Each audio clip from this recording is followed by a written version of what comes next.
bienvenue. Aujourd'hui, on plonge dans un truc super utile en français. Comment on fait pour comparer les choses? Oui, c'est essentiel, hein. Savoir dire si quelque chose est plus grand ou moins cher, ou même aussi intéressant qu'autre chose. Exactement. On a des documents sous la main là qui expliquent justement ça, comparer des personnes, des objets, des actions. Bon, alors décortiquons un peu tout ça pour voir comment rendre nos phrases plus justes, quoi. Absolument. Comparer, en fait, c'est simple. On met en relation au moins deux éléments pour voir leurs différences ou leurs points communs. Et en français, on a principalement trois outils pour ça, avec ce qu'on appelle le comparatif. D'accord. Alors pour la supériorité, on utilise plus que. Par exemple, ce livre est plus intéressant que le précédent. Ok, logique. Pour l'infériorité, c'est moins que. Euh, il est moins patient que sa sœur. Et enfin, pour l'égalité, c'est aussi que. Elle est aussi rapide que lui. C'est vraiment la base pour nuancer un peu. D'accord. Et quand on utilise ça avec des adjectifs, comme tu disais, intéressant, rapide, la structure a l'air assez simple, non? C'est sujet, verbe être, souvent. Oui, c'est ça. Puis, plus, moins, ou aussi, l'adjectif, et que. Genre, Paris est plus grand que Lyon. C'est exactement ça. Structure simple, très fréquente.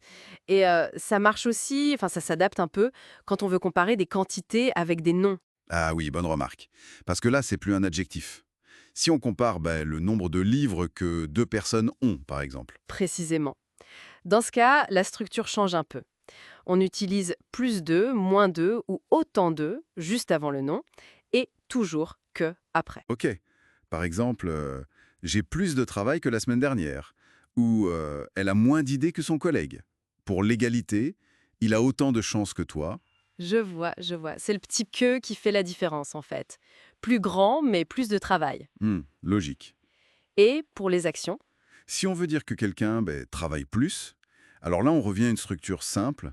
Le plus, moins ou autant se met juste après le verbe. ah d'accord. Par exemple, elle mange plus que moi. Ou nous voyageons moins qu'avant. Et pour l'égalité, tu dors autant que ton chat. Enfin, si on tutoyait, bien sûr. Ok, parfait. Ça couvre bien la comparaison entre deux éléments, A et B, disons. Mais des fois, on veut pas juste comparer deux trucs. On veut dire que quelque chose est le meilleur ou au contraire le plus nul d'un groupe. Ça, c'est autre chose, j'imagine. Tout à fait. Là, on change de registre, on passe au superlatif. Il ne compare plus seulement deux éléments, il va isoler un élément dans un groupe pour dire qu'il a une qualité au plus haut degré. Le maximum, quoi. Voilà, le maximum, ou au contraire, au plus bas degré, l'infériorité. Ce qui est intéressant ici, c'est cette idée d'isoler, de pointer l'extrême. On utilise le, la ou les plus pour la supériorité Mhm. et le, la, les moins pour l'infériorité. Et ça, suivi de l'adjectif. Donc si je dis « c'est le film le plus drôle que j'ai vu cette année », je l'isole parmi tous les autres films. Exactement, ou c'est la solution la moins chère. Le superlatif, ça donne une vraie force à ce qu'on dit. Ça situe vraiment l'élément à une extrémité. Bon, et là, je suppose, c'est souvent le cas en français, qu'il y ait des petites exceptions, des formes un peu bizarres. C'est là que ça devient vraiment intéressant, non? Les fameux irréguliers. Ah, bien vu. Oui, il y en a quelques-uns, très courants, et qu'il faut absolument connaître.